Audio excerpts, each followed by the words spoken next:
The sound began the way city sounds always begin, small enough to blame on anything else.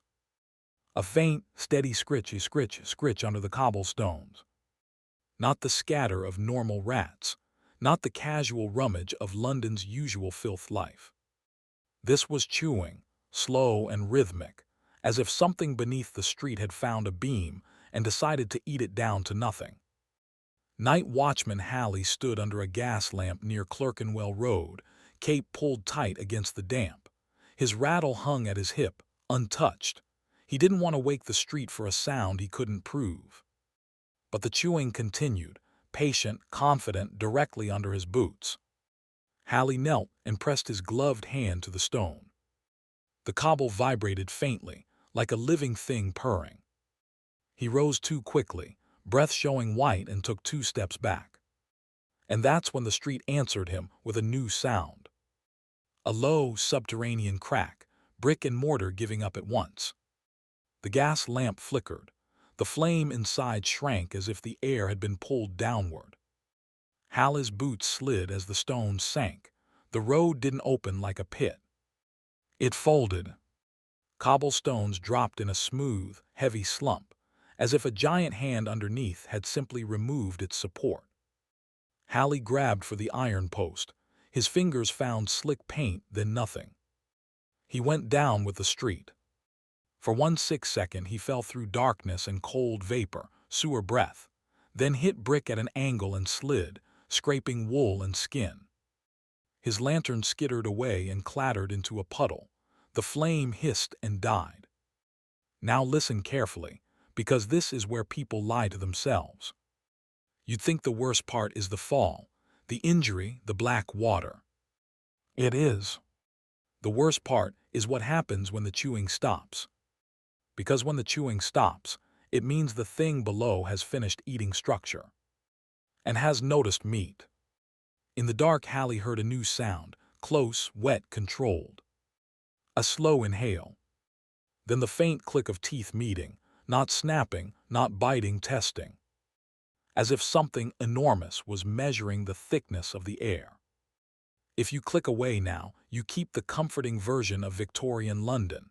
Crime, fog, desperation, human problems with human scales. But if you stay, you'll follow what the city tried to bury and forget.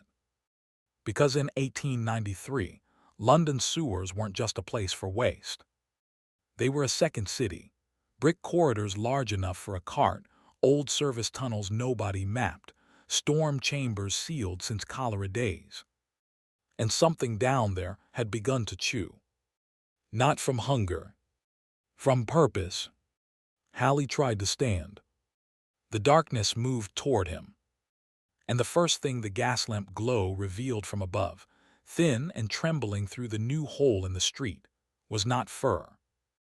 It was a tooth. Long as a man's hand. Curved like a chisel. Polished by years of work. Then a second tooth slid into view beside it, and the chewing resumed. Only now it was chewing closer.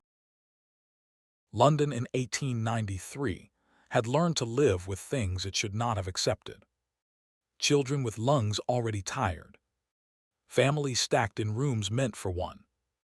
Alleys where the smell of rot was so constant it became background. And rats, always rats, moving through the city like a second population that paid rent in disease and fear. But even in London, there were rules. Rats were small, rats were fast, rats were many. Rats did not make cobblestones sink. They did not chew through brick like it was stale bread. And they did not leave behind marks that looked, to the trained eye, like carpentry. The first official note came from the London County Council's sanitary office. Dry language meant to keep panic in its place. SUBSIDENCE reported near Clerkenwell, suspected drainage collapse. 2 watchmen missing. Recommend inspection of adjacent lines. Recommend prompt repair. It read like an engineering problem. Because the city treated everything as an engineering problem until it became a funeral. They assigned the inspection to men who knew the underworks, The ones who moved through brick tunnels with lanterns and short tempers, men who could tell by smell whether they were in storm water, sewer flow, or something older. They sent a foreman named Thomas Grady. Grady was not a hero. He was the kind of man who stayed alive by refusing to be impressed.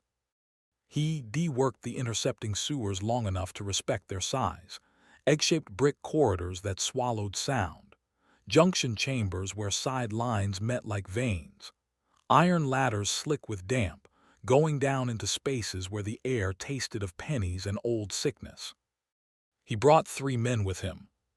Finch, a lampman, good hands quiet. Webster, broad as a door, carried the tools. Sim, younger, trying too hard not to look nervous. And a constable, because officials feel better when someone carries a uniform into the dark.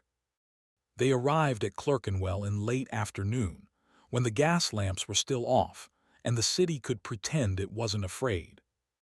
The hole in the street had been barricaded with rope and a wagon wheel. Neighbors watched from doorways as if a hanging might begin. Grady looked down into the break. Below, the brickwork of the sewer line was visible at a slant, like the street had collapsed onto it. No sign of Hallie. No sign of the second watchman. Just darkness and a faint damp exhale rising steadily like breath. The constable cleared his throat. Could be 2 men swept away. Grady didn't answer.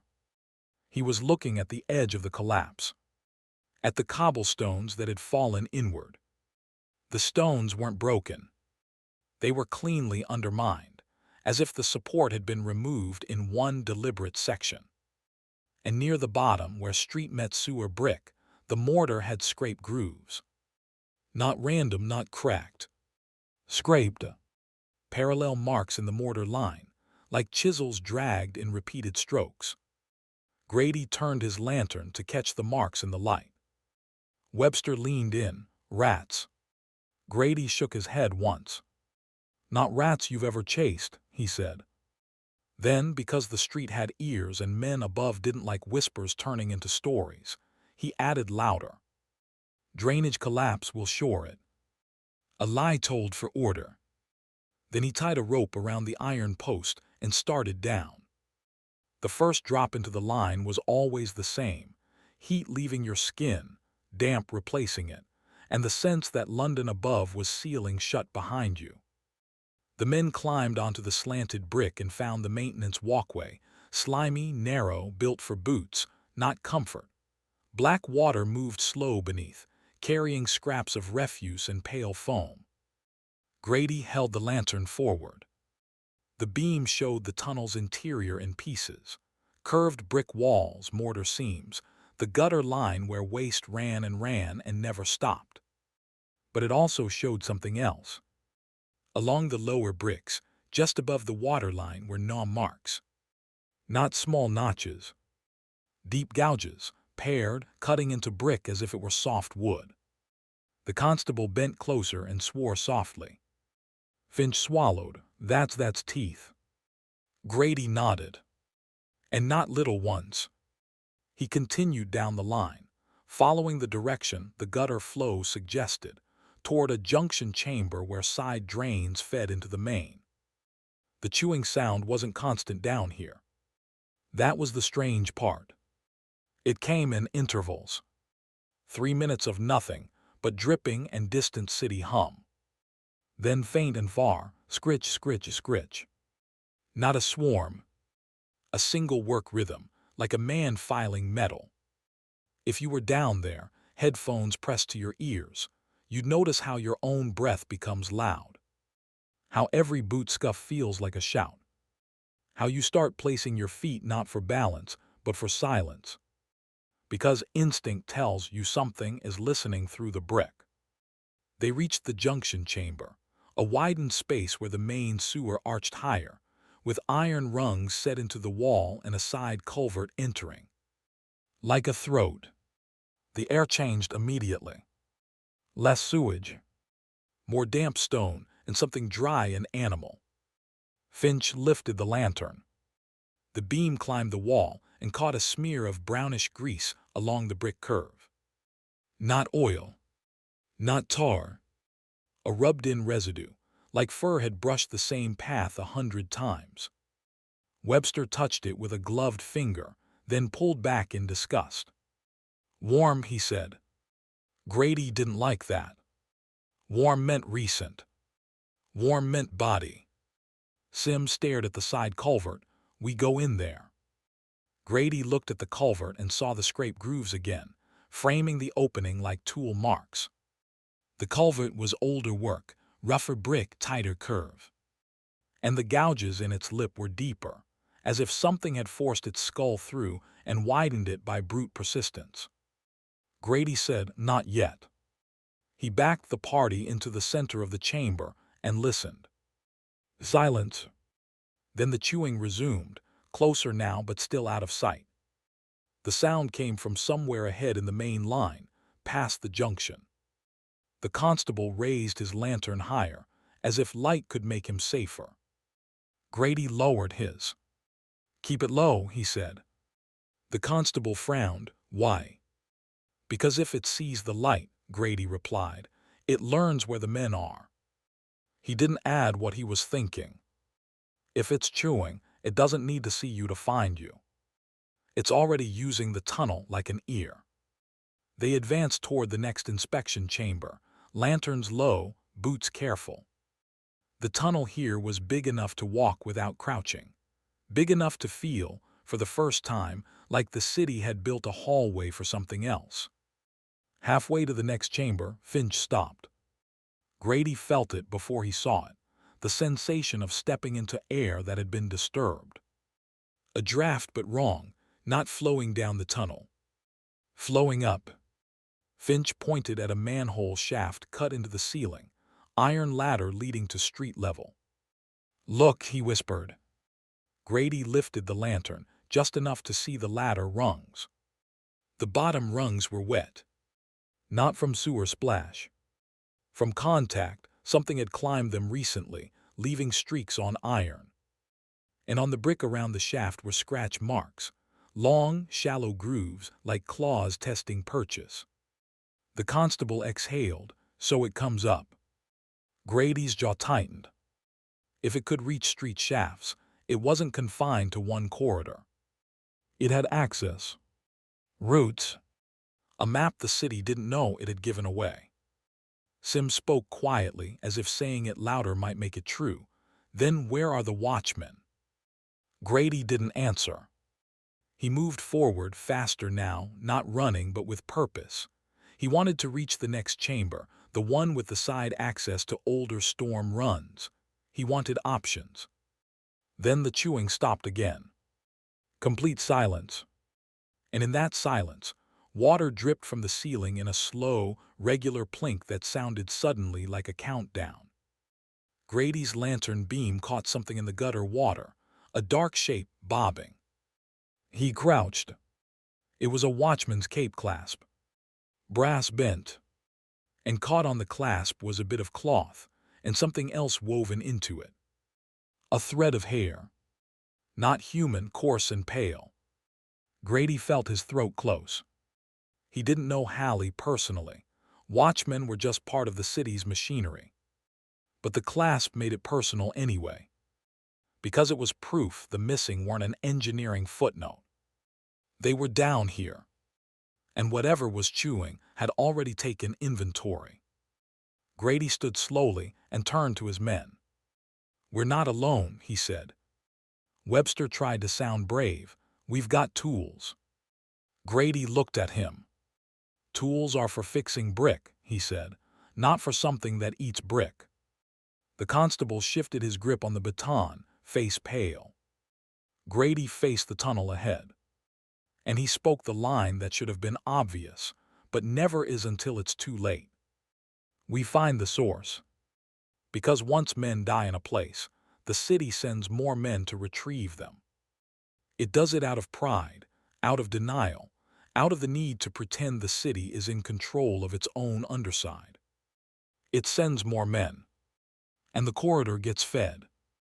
They reached the next inspection chamber near dusk, a space where multiple lines converged and where old, bricked-up storm runs sat like sealed mouths along the wall. Grady lifted the lantern and studied the sealed arches. Most were old work, brick infill, mortar crusted. But one of the sealed arches looked newly disturbed. The mortar was scraped. The bricks had hairline cracks, and the center had a slight inward bulge, as if pressure from the other side had been testing it repeatedly. Finch whispered, "It's behind there." Grady nodded. Then he noticed the floor. Across the wet brick, in a thin film of grime, there were tracks. Not rat tracks. Not boot tracks. Long drag lines and repeated toe marks, paired. A pattern like a heavy body had been hauled through, and its claws had gripped for traction. They led right up to the sealed arch. And beside the arch, partially submerged in the gutter, was a lantern. Hal's lantern. The glass cracked, the wick drowned, the metal dented as if dropped during a fall. Grady stared at it, then at the sealed arch. He felt the weight of the city above, thousands of people walking, living, sleeping, completely unaware that one of their sealed storm runs had become a door again. If you were here, you'd feel the same grim, adult terror. Not something S in the sewer, but something has been here long enough to learn the city's layout. The chewing began again. This time, it didn't come from ahead. It came from behind the sealed arch. A slow, deliberate scritch against brick. As if whatever was in there wasn't trying to break through in panic. It was simply continuing its work. Patient. Certain. And then the sealed arch answered with a new sound, brick dust trickling down in a thin stream. The bulge increased by a fraction. The constable stepped back. Sim muttered, "It's pushing." Grady held the lantern steady. He didn't shout, he didn't run. He only said, very quietly, because quiet was the last advantage they had, "Now we know where it comes from." He looked at the men. "And now we decide whether we seal it, or whether we open it and see what the city's been feeding." The chewing continued, steady as a clock. And somewhere far down the main line, another sound answered it. A second chewing rhythm. Not echo. Not water. A reply. Meaning the thing behind the wall wasn't alone. The second chewing rhythm didn't echo. It answered. A slow, deliberate scritch, scritch, scritch behind the sealed storm arch. And then, far down the main line, another scritch began, offset by a heartbeat, like two workers filing at the same beam from opposite sides. Grady stood in the inspection chamber with Hal's broken lantern at his feet and understood, in the simplest possible way, what that meant. This wasn't one animal that had wandered into a drain and grown bold. This was coverage. 2 points of pressure, 2 clocks ticking. A system. Webster kept staring at the bulged brickwork as dust trickled down in a thin line.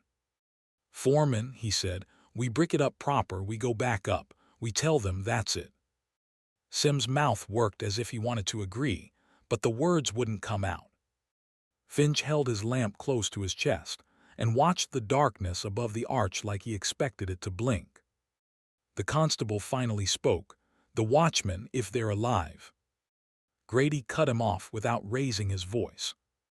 "If they're alive," he said, "they're alive somewhere behind that wall, and if we open it wrong, we'll be the ones who join them." The chewing behind the arch paused. Not stopped, paused. As if the thing on the other side had heard his words through brick and damp air and decided to listen. Then very softly, the chewing resumed, closer to the center of the wall. Brick dust fell faster. The bulge shifted again, a fraction outward, then settled. Not a charge. A test. Grady looked at the other sealed arches along the chamber wall. Most were old and sound, but now that he knew what to look for, he saw hairline cracks in mortar here and there, Small disturbances he would have blamed on age. Now they looked like options. The rat, whatever size it was, wasn't trapped behind one door. It had been choosing doors for a while. Grady turned away from the bulging arch and looked down the main line, toward the junction they'd come through. "That other chewing," he said. "We find it." Webster frowned. "Why?" "Because I want to know where it intends to push next," Grady replied. "If there are two, we don't fight the one in front of us. We find the route that links them." The constable's voice tightened. "And if the route is us?" Grady didn't answer with comfort. He answered with procedure. "We don't stand still," he said, "and we don't make noise we can't afford." He picked up Hallie's broken lantern by the handle. It was dented, heavy, and it felt like holding a dead man's name. "Move," he told them. They left the inspection chamber and followed the tunnel's curve, lanterns low, ears straining. The chewing down the main line grew clearer the farther they went. Not louder, clearer. As if they were moving into a part of the sewer where sound traveled better, where the brickwork was drier, older, tighter. And with clarity came something else, a faint smell of warm grain. Not sewage. Not river mud. Food. London's undercity shouldn't smell like food. Unless something down here had been storing it. 200 yards from the chamber, Grady found the first new proof that the rat titan wasn't simply gnawing. It was building. A side run opened on the left, an old utility branch that should have been too narrow for anything but a man crawling. The lip of the opening was widened. Not cleanly, not with chisel and hammer. By repeated abrasion. Tooth work. The brick was carved into scalloped grooves, paired and deep, like a carpenter had taken a rasp to it. Webster leaned in, lantern trembling. That's a doorway." Grady nodded. "And it wasn't made in a night." Inside the branch, the air moved, a draft that came out in slow pulses, like the branch was connected to a larger cavity that breathed through it. The chewing was coming from there. But Grady didn't step in yet. He did what men do when they're trying not to believe their own fear. He looked for ordinary explanations. He scanned the floor for human tracks. He found them. Boot prints smeared, leading toward the widened branch, and stopping at the threshold as if the men had been pulled, not walked. And beside those prints were drag marks, long, shallow streaks where fabric or a body had scraped wet brick. The constable swallowed. They took them in. Finch whispered, "Why no blood?" Grady's answer was quiet. "Because it doesn't need blood," he said. "It needs quiet." He stepped closer and listened. The chewing inside the branch wasn't frantic. It wasn't desperate. It was measured, work chewing, like teeth were being maintained on stone. Sharpened. Conditioned. Then the chewing stopped again. In the silence, Grady heard something worse. A soft, steady rasp of breath. Too big, too slow. Not human, not a dog, not a normal rat. If you were there, you'd feel it in your own lungs, the way your body tries to match a rhythm it can't control. The constable shifted his boots, trying to take a better stance. His L scuffed brick. The sound was tiny. It might as well have been a gunshot. From inside the branch, something clicked, one hard tooth meeting another, not biting, just testing alignment. Then a slow scrape of claws moved closer to the threshold. Grady didn't wait for a face to appear. "Back," he hissed, "back to the chamber." Webster's eyes went wide. "We're leaving it." "We're not leaving," Grady snapped. "We're choosing where to stand." They retreated, slow, deliberate, keeping lantern light aimed at the widened branch. Nothing emerged. No charge. No sudden attack. Just the growing certainty that something inside was watching them retreat the way a patient animal watches a man back away from a trap. When they reached the inspection chamber again, Grady stopped. He frowned.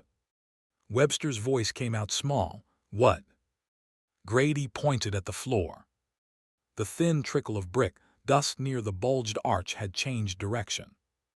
Not dramatically, just enough to notice. As if air pressure behind the wall had shifted.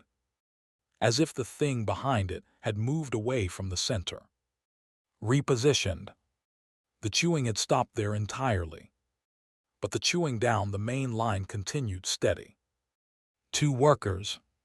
2 clocks. One of them had gone quiet, and the other had not. Grady's skin tightened. It wasn't taking turns. It was coordinating. The sealed storm arch shuddered. A subtle movement, brick trembling under pressure. Sim flinched. "It's coming through." Grady's mind ran through options like a man counting matches. If the wall gave, they would have open access into whatever lay behind it. Good for answers, bad for survival. If they ran, they would run down tunnels that could be undermined. Streets above could collapse. Exits could be blocked. And the thing's greatest advantage wasn't teeth. It was control of structure. The undercity was its house. London sewers were not straight lines, they were choices. A rat that could chew brick had more choices than any man. Grady turned to the lime burner's absence in this party. There was no lime burner now. No slurry, no sack of powder. They'd come down light, and now they were paying for that decision. He looked at Webster. "Tools." Webster blinked. "What?" "Wedges, bars, anything iron," Grady said. "We brace the arch." The constable protested. "We should go up, get men." Grady cut him off. "And in the time it takes, that wall opens and it comes into the main line. Then it has the whole sewer to choose from, including the manhole shafts." Finch's voice shook. "Then what do we do?" Grady met his eyes. "We don't let it choose," he said. He nodded toward the widened branch they'd found, the one that breathed food and warm air. "We go through the other mouth," Grady said. "We go into its root, we find what's behind there, we find the part it doesn't want us to see." Sim stared. "That's madness." Grady's reply was flat. "This is London," he said. "Madness is thinking the city stays above ground." The bulged arch shuddered again, harder. Brick dust rained. The wall didn't break, yet. But the message was clear. Time was ending. Grady led them back down the main line toward the widened branch. And as they walked, he kept his lantern low, because he had begun to understand a new rule. Light didn't make you safe down here. Light made you visible. And visible meant searchable. At the widened branch, the draft was stronger. Warm air breathed out, carrying that smell of grain and old oil. Webster whispered, "It's like a bakery." Grady nodded, jaw clenched. A bakery under the city. A pantry under a sewer. They stepped in. The branch narrowed quickly. The ceiling lowered until the men had to crouch. Brick pressed close. Water dripped from mortar seams. The lantern flame leaned forward again, drawn by moving air. The chewing was nearer now, and you could tell it wasn't just chewing brick. It was chewing wood. A softer rasp mixed in, fibers being pulled apart. London's older storm runs used timber in places, supports, walkways, old shoring. If something down here was chewing wood, it might be weakening more than tunnels. It might be weakening buildings. They crawled for 20 yards and reached a point where the branch opened into a low chamber. Not tall enough to stand comfortably, but wider, with stone supports and old timber braces that had been set long ago and forgotten. The lantern beam swept and revealed the chamber's true function immediately. It wasn't a random cavity. It was a store. Piles of grain sacks, dragged and torn, stacked against one wall, crates of soap, a bundle of cloth that might have been coats. And among them, Because the city always pays for its denial, human objects. A watchman's cape. A brass rattle. A boot. 2 boots. A belt with a cheap buckle. No bodies. No gore. Just the belongings of men stripped down to what could be carried, stored, and reused. Finch made a sound like he might vomit. The sea. Constable whispered, "They're collecting." Grady's lantern lifted, and the beam caught the far wall. Scrape grooves. Deep and repeated. But these weren't scratches on brick. These were gouges on stone. Someone or something had been enlarging the chamber. Making it bigger. Making room.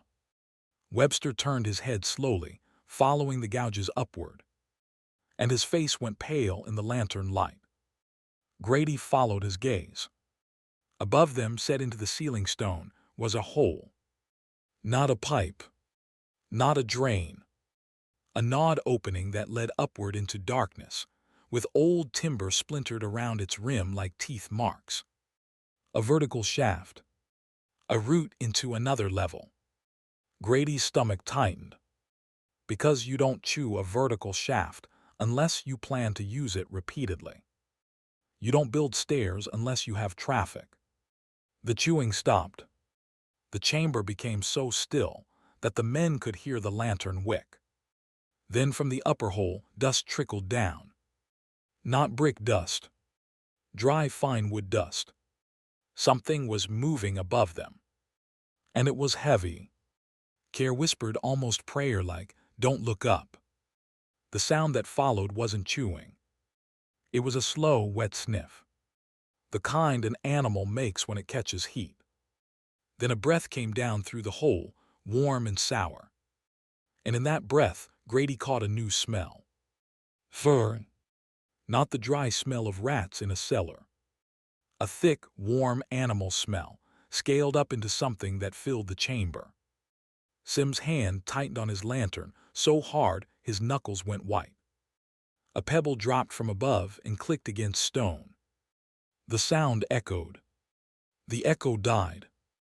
And then, without warning, a long shadow slid across the chamber floor. A head lowered into view from the hole. Not a rat's head. Too broad, too heavy. The skull looked blocky, the way a rat's would if you built it out of timber and malice. And the teeth. The teeth were pale, long and chisel-shaped, set in a jaw wide enough that it didn't look like a mouth anymore. It looked like a tool. The lantern light caught one incisor fully. It was as long as Grady's forearm. And it was polished. Not by water. By work. The rat titan's whiskers quivered, sensing air movement. Its nostrils flared. It didn't charge. It simply watched. And in that watching, Grady felt the worst thought settle in. It had chosen this chamber because it was an intersection. A pantry and a choke point. A place where prey would naturally cluster to stare at what they couldn't understand. It had built a room that made men stop moving. That was its genius. Not strength. Design. The constable raised his baton like it meant anything. The rat titan lowered its head another inch. Its teeth clicked once, slow, deliberate, like a lock being tested. Then from behind Grady, the brick branch they'd crawled through answered with a scrape. Another presence. Another body moving in the corridor. 2 chewing rhythms. 2 workers. Now 2 hunters. They were being closed in. If you were here, you'd feel it immediately. You cannot go back the way you came. You cannot go forward past the Titan's mouth.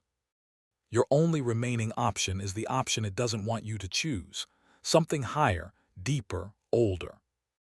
Grady forced his voice to stay level. Up the shaft, he said. Webster stared. That's where it is. Grady shook his head once, eyes never leaving the Titan. It's where one of them is, he said, which means the only safe direction is the one they don't expect us to take fast. Care swallowed hard. How do we climb past that? Grady's gaze flicked to the grain sacks and cloth bundles. He pointed. Throw, he whispered. Webster understood first. He grabbed a sack and hurled it toward the chamber's far corner, away from the shaft. The sack hit stone and burst slightly, spilling grain. The sound, dry and rattling, rolled across the chamber like a lure. The rat titan's head snapped toward it instantly. Not curiosity. Calculation. Food moved, sound moved, the chamber's map updated. Grady took that half-second. He pushed Finch forward, toward the shaft's wall ladder, old iron rungs embedded in stone, slick but usable. Climb, he hissed. Finch went up first, hands shaking. Sim followed. Webster shoved Care up behind them. The constable hesitated, uniform stiff, pride fighting fear, then climbed too. Grady stayed last, lantern held low. The rat titan turned back toward them, head lifting toward the shaft. Its jaw opened slightly. The darkness inside its mouth was deep. No gore, no saliva dripping dramatically. Just the quiet, terrible readiness of a tool that has been used many times. Grady threw his lantern. Not upward. Across the chamber. It shattered against stone, flame briefly blooming on spilled oil residue and grain dust. Light flared in the wrong place, and the rat titan's head jerked toward it again. Grady climbed. His boots found rungs. His hand slipped once on damp iron. His heart tried to climb out of his throat. Below, the chamber filled with movement. The second presence in the branch corridor scraped closer. The rat titan shifted, claws scraping stone. Not panicked. Positioning. Grady climbed faster, lungs burning, refusing to look down. He reached the top of the shaft and hauled himself into the darkness beyond. Finch's lantern was there, held tight, beam trembling. The space above was narrower, a crawl through older brickwork, rougher and less maintained. An older London. One the city had forgotten. They moved. Fast now because slow had been a luxury. Behind them, from the shaft mouth below, came a sound that made every man flinch at once. A single hard bite.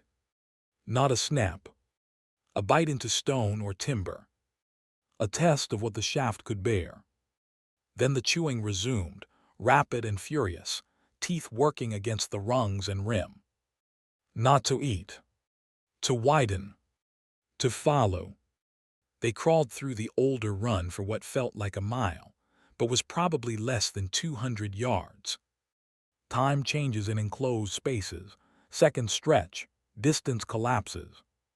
The air here smelled different, less sewage, more damp clay and river stone, the kind of smell you find in old basements near the Thames. Grady began to recognize it. The older run wasn't part of Bazalgette's clean new system. It was older still. A forgotten storm route that likely tied into the fleet's buried channels, the old river veins that still ran beneath the city like shame.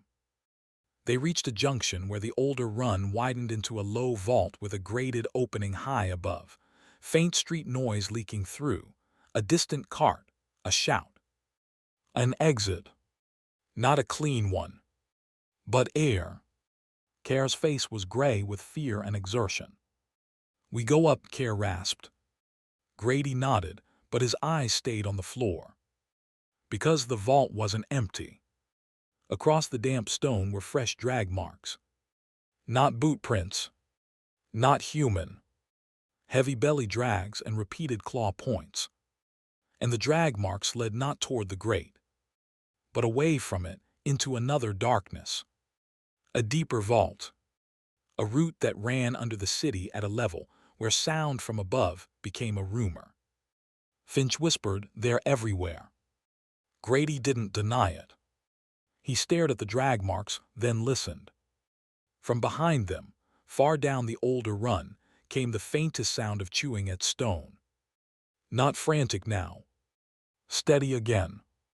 The rat titan was widening the shaft with the same patience it had used on brick. It wasn't rushing because it didn't need to. It knew the city was a box, and all boxes have corners. Grady looked up at the grate, then back to the drag marks leading deeper. The decision became clear, even if no one wanted it. If they went up now, they might survive the night. But the rat titans would still have roots, still have pantries, still have men. And the commissioner would send another inspection crew, and London would keep paying in bodies until the story became too big to hide. Grady spoke quietly, not to persuade but to state the reality. "We've found the line they use," he said. Webster's voice cracked. "We've found it, we're in it." Grady nodded once. "And if we don't follow it now," he said, "we'll spend the rest of our lives walking streets that might fold under our boots." Silence. Then Care whispered the question that mattered most. "What are we looking for?" Grady's answer came slow. "The source," he said, "the place the chewing begins." He paused, then added, "And how many mouths are chewing?" From the darkness behind them, a low scraping sound echoed up the older run, a massive body shifting into the widened shaft's mouth. The Titan was coming. Not sprinting. Certain. Grady lifted his lantern. "Down," he said. And they followed the drag marks into the deeper vault, into the older London that had never belonged to the living. The deeper vault was not a tunnel in the way the new sewers were tunnels. It felt older than engineering, older than the confidence that brick could tame a river. The air down here had weight, and it carried a different smell, less sewage, more damp clay and old stone, and under that the warm grain scent again, stronger now, like a cellar full of sacks that had begun to sweat. Grady crawled first, lantern low, following the drag marks into the darkness. The others came after him in a tight, breath-held line. No one spoke. Because the deeper you go, the less words mean. Down here only sound matters. And sound is a signal. Behind them, far up the older run, the chewing continued, steady, patient, teeth working stone as if the city itself was only another type of food. Grady didn't need to see the rat titan to know it was coming. He could hear the rhythm of its work. He could feel the faint tremor through the floor when the bite landed right. A city isn't solid, not in the way people imagine. It stacked voids and supports and damp seams. And something that chews doesn't need strength. It needs time. The vault widened again after a bend, opening into a chamber low enough to crouch and wide enough to make lantern light feel small. Stone pillars rose like drowned trees, slick with moisture. Water pooled in shallow sheets, reflecting the lantern in broken shards. And the floor was wrong. It wasn't clean stone. It was layered, matted, packed down with cloth, straw, and something that looked like shredded rope. A nest, but not the neat kind you picture. This was accumulation. The city's lost objects dragged down and pressed into a bed. Webster's lantern swept across it, and he saw a coat sleeve half buried in the mat. A watchman's cape button glinting. Finch whispered, "They're living on us." Grady didn't correct him, because living on us sounded too simple. This looked like storage, like inventory laid out where it could be reached when needed. They moved forward in slow steps, trying to place boots on stone instead of the mat, but the chamber forced them onto it anyway. It gave underfoot slightly, springy and damp, like walking on a body that had fallen asleep. Care swallowed hard. "This is where the things go." Grady nodded once. He kept the lantern low and scanned the walls for the same sign they'd seen above, scrape marks. He found them immediately. Not on brick. On stone. Deep, repeated grooves cut into the pillars at shoulder height, like teeth had been sharpened here for years. And in the grooves, caught like lint, were pale hairs. Coarse, thick, too long for a normal rat. The chamber wasn't just a root. It was a workshop, a place where the chewing didn't only make doors. It maintained the tools. Then the lantern beam caught movement. Small at first, a ripple in the mat near the far pillar. Finch stiffened. Sim's breath hitched, and a dozen dark shapes flowed out from under a fold of cloth, moving fast, hugging the edges of the light. Rats, normal-sized, or close enough that the mind tried to call them normal. But they moved differently. They didn't scatter away from light the way city rats do. They circled it. Testing. Care backed up instinctively. Grady's hand rose, palm down. "Don't kick," he whispered. "Don't run." One rat stopped, facing them. Its eyes shone wet. Its fur was patchy in places, as if it had rubbed through too many tunnels. And on its muzzle, the teeth looked too long. Not Titan long, but wrong. Like the whole population below had been pushed out of its natural size and into something that could handle harder materials. A pressure shaping them. A kingdom with a king. Webster muttered, "They're not afraid." Grady's voice was flat. "They don't need to be." The rats drifted back again, melting into the mat. As if they were not the threat. As if they were only the perimeter. A warning system. The chamber went still. And in that stillness, Grady heard the faintest sound of water shifting, not from their boots. From deeper in the chamber. A slow displacement, like something heavy had turned in a pool. Care whispered, "It's here." Grady didn't answer. He simply raised the lantern a fraction. And the light found the teeth. At first, it looked like two pale beams laid on the mat. Then the beams moved. Two incisors, long as a man's forearm, slid into the lantern's reach and scraped lightly against stone, leaving a chalky line. Above them, the bulk of the head emerged, broad, furred, slick in places with damp. The whiskers quivered. The nostrils flared. And when the rat titan exhaled, the breath came out warm and sour, carrying grain and old oil. It did not charge. It didn't need to. It held its position, blocking the far side of the chamber where the drag marks continued. A gate. A sentry. The jaw opened slightly, and the teeth clicked once. Not a threat in the way animals and a test. A sound that said, "This is what I do." Behind Grady, from the direction of the shaft they'd climbed, the chewing rhythm changed. Not louder. Closer. The titan above was still widening the route. Still following. Grady felt the pressure of the trap closing. He looked at Care, then at Webster, then at Finch. And he understood the cruel geometry. One titan in front of them, holding the chamber. Another titan behind them, turning the shaft into a wider door. They were between two chewing mouths. If they tried to run back, they'd meet the follower at the choke. If they tried to push forward, they'd have to pass the sentry. And if they froze, the chamber itself would become their coffin. Grady forced his voice low and controlled. "We don't fight it," he whispered. "We move the city." Webster stared. "Move the city." Grady's eyes flicked to the pooled water, to the low-tide smell lingering in the stone. "This chamber is tied to the river," he said. "Old storm work. It drains somewhere. That means there's a gate." Care's face tightened. "A tide gate." Grady nodded. "If we can open it," he said, "we can flood this level, wash the mat, wash the roots, force them up into lines where men can seal."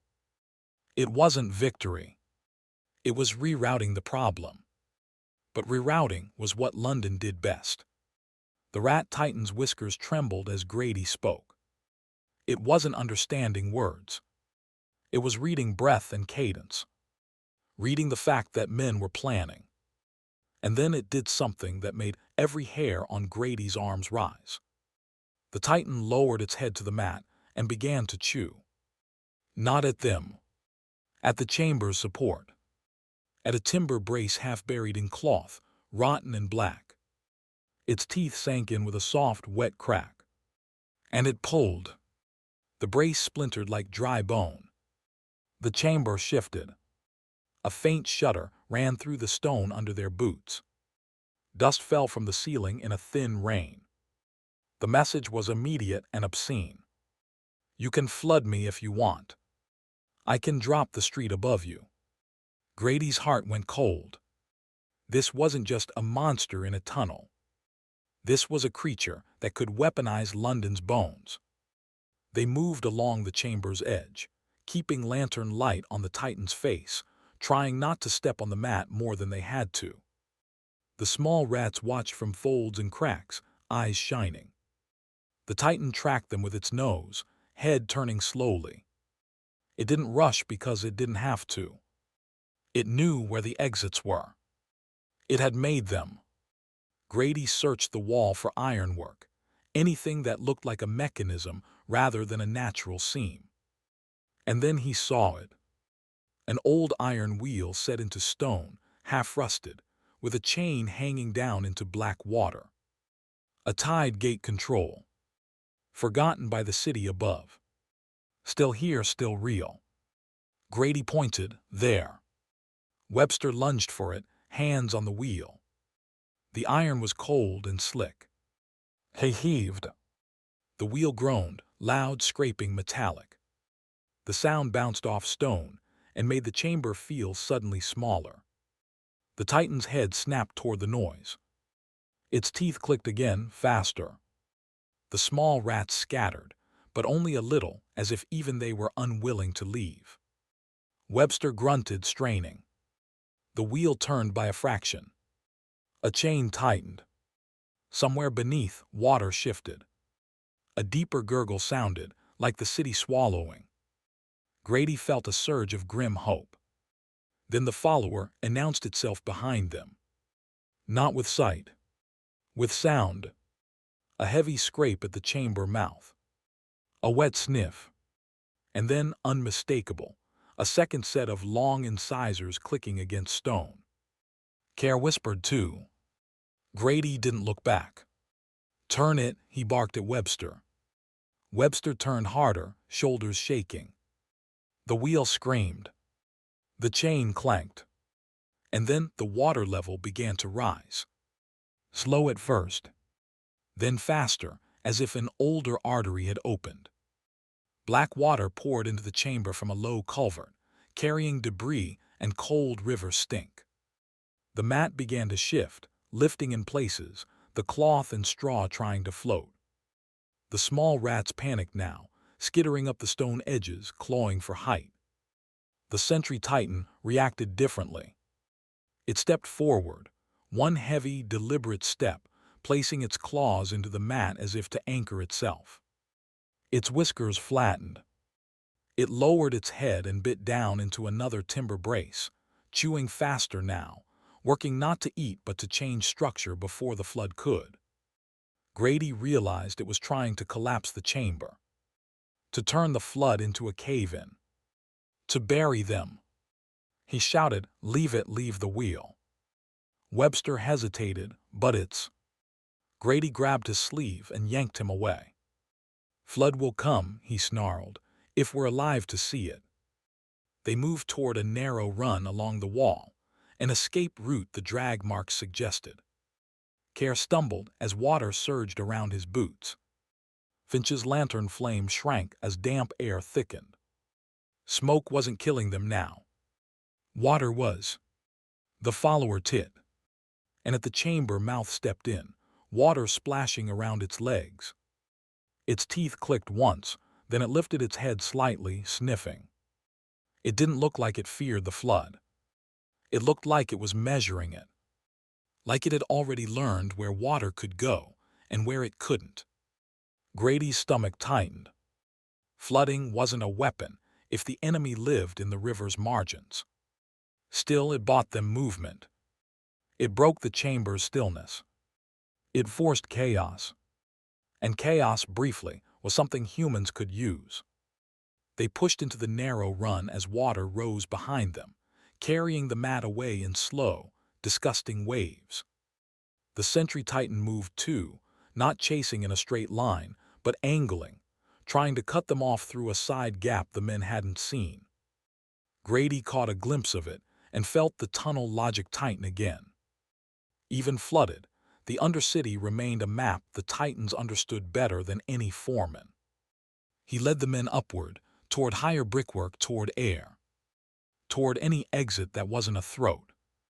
They reached the great vault again, lungs burning, clothes soaked. Street noise filtered down like a different planet. A cartwheel. A distant shout. Life continuing. Grady looked up at the iron grate and felt rage rise, hot and useless. All of this underworld of chewing and roots and pantries, existed beneath people buying bread. They climbed. Hands on cold iron, boots slipping. Care went first, then Finch, then Sim. Webster struggled, too heavy and soaked. Grady pushed him. The grate opened onto a narrow alley behind a warehouse near the river, where the smell of grain was so strong it made the undercity's bakery scent suddenly make sense. Of course it was here. Of course the route ran under stores. Of course it learned where food was kept. They spilled into the alley, gasping, and Grady slammed the grate shut with a shaking hand. For a moment, it felt like a victory. Then from below the grate came the sound. Not chewing. A slow, deliberate scrape. As if teeth had touched iron once, testing it. Grady stepped back. He stared at the grate, and in the gap between bars he saw movement, whiskers, a pale tooth edge. Not pushing through yet. Just checking. Learning. The city above had become part of the tunnel system. The undercity was no longer contained. It was connected. They brought officials by morning. Not with trumpets. With quiet men in coats who spoke in murmurs and wrote notes that didn't use the words they meant. The commissioner listened to Grady with his face set like stone. 2, Grady said, at least, and smaller ones by the dozens. The commissioner's pen paused. You flooded the chamber. Grady nodded. It will move them, he said, up sideways into places you don't watch. The commissioner's jaw tightened. And if I seal every grate? Grady met his eyes. Then they chew a new one, he said. They chew a new mouth. They chew the city until the city gives it one. There was a long silence, broken only by the ordinary sound of London. Then the commissioner said the only thing men like him ever say when a problem threatens to become public. This does not leave this room. Grady laughed once, bitter. You can't keep it in a room, he said. It's under the rooms. The commissioner stood. He didn't argue because arguing would mean acknowledging. Instead, he issued orders, quiet, administrative violence. Certain lines were to be sealed. Certain basements were to be inspected for structural integrity. Certain watch patrols were to be reassigned away from specific grates. Missing men were to be recorded as lost to subsidence. No mention of chewing. No mention of teeth. No mention of a rat the size of a cart horse. And Grady, Foreman Grady, was paid, dismissed, and warned. As if money could buy silence. As if silence could stop a mouth. Weeks later, the papers printed a small piece about a sinkhole near Clerkenwell. A few lines. No names. No panic. London accepted it the way it accepts everything, as background. Grady walked the streets above and found himself stepping lightly, unconsciously, avoiding cobbles that looked too new, too damp, too slightly uneven. He listened at night for the city's usual sounds. And sometimes, When the wind was right and the street was empty, he heard something else. Not a swarm, not scratching. A slow, rhythmic scritch, scritch, scritch from somewhere beneath the stones. Chewing. Patient. Confident. Not hungry the way animals are hungry. Hungry the way a system is hungry. For roots, for access, for the next predictable pattern. And once, on a fogged morning near a warehouse by the river, Grady heard a sound that didn't belong to rats at all. A watchman's rattle pattern. Slow pause. 3 quick taps. Not loud. Not human. Answered faintly from somewhere below the street with a second set of taps, out of time, but close enough to be understood. Grady didn't stop walking. Because he finally understood the truth London refused to print. You don't defeat something that lives beneath a city. You only convince yourself you've sealed the right door. And you hope stupidly, desperately, that the chewing chooses someone else's street before it chooses yours.